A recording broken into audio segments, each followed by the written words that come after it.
Hello and welcome to week 2 of Transformations, People of God, the Roman Soldier. This week we are going to be talking about where to find the things that we need. I'm not talking about like momentary needs, like maybe you're thirsty, you want some juice, you need help figuring out where it is in the refrigerator, or maybe you need to know where to buy the next Xbox game. I'm not talking about that kind of stuff. I'm talking about like our basic needs when it comes to like these core parts of ourselves.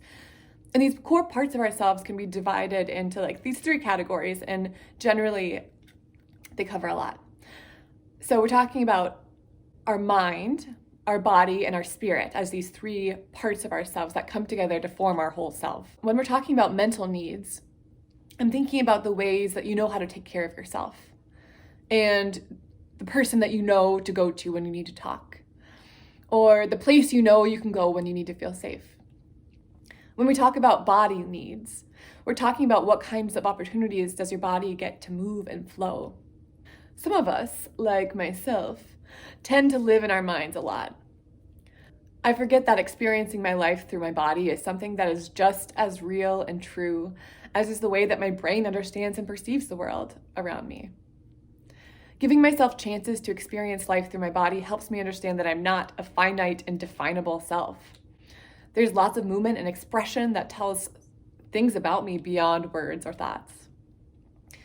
When we talk about spiritual needs, this can cover a lot because our spirit is fed by a lot of things. Quality time with people you love, for example, is something that can lift you and lighten your spirit in a way that reminds you that you belong. Spiritual curiosity and asking questions. These are part of our spiritual needs too. We are designed to ask questions and be curious and try to make sense of the world around us. So it's really important for us to take these questions seriously and not be scared to find answers that we're not expecting. Another thing that can satisfy some of our spiritual needs is through having time and space to simply be quiet and be still.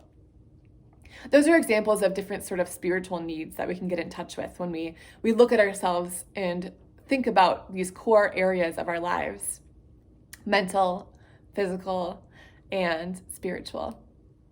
These are different things that contribute to our overall health, that strengthen our ability to recover and heal and deal with the hard stuff. Jesus says, "Ask and you shall receive. Knock and the door will be open to you." One thing that we can do for ourselves, especially now, is to really get in touch with our needs and get to know what ourselves are yearning for. And to be honest, sometimes it's hard to tell what we really need. It sounds kind of funny, but there can become this sort of cloudiness in our day-to-day lives that comes with the busyness of school and home and adjusting to a new, crazy, and changing life. Day to day, we can lose a sense of where we are internally.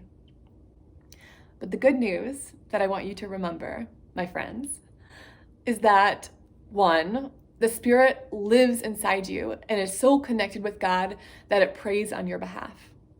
Even when you don't know what you need or what to pray for, that Spirit is there praying and knowing and communicating with God.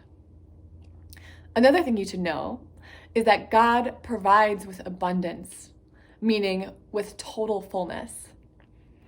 When we believe in the fullness that God brings to our lives and we put on our God goggles or see through God's eyes, we notice God working in our lives in ways that we hadn't before. The same feeling that you get when you're going on a really exciting vacation and you just feel so free and like everything is possible, that feeling of freedom can also come from seeing with God's eyes all the good stuff going on in your life. And I'm not by any means saying that life will be less challenging.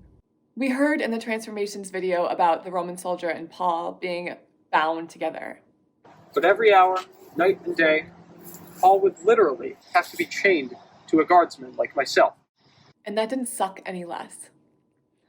But through the very thing that was meant to keep you feeling tied down and stuck, God is there and on your team, bringing about powerful healing and freedom to see into the struggle with the confidence that God will see us through. That is my hope and prayer for us, my dear friends, is that we, 1, can start to really tune in with ourselves, get to know ourselves on these core levels, and really come to find out what it is that keeps us going and happy. Another thing I want for us to remember is that God is in your life and providing for you. Sometimes it takes opening our eyes in a different way to see where God is.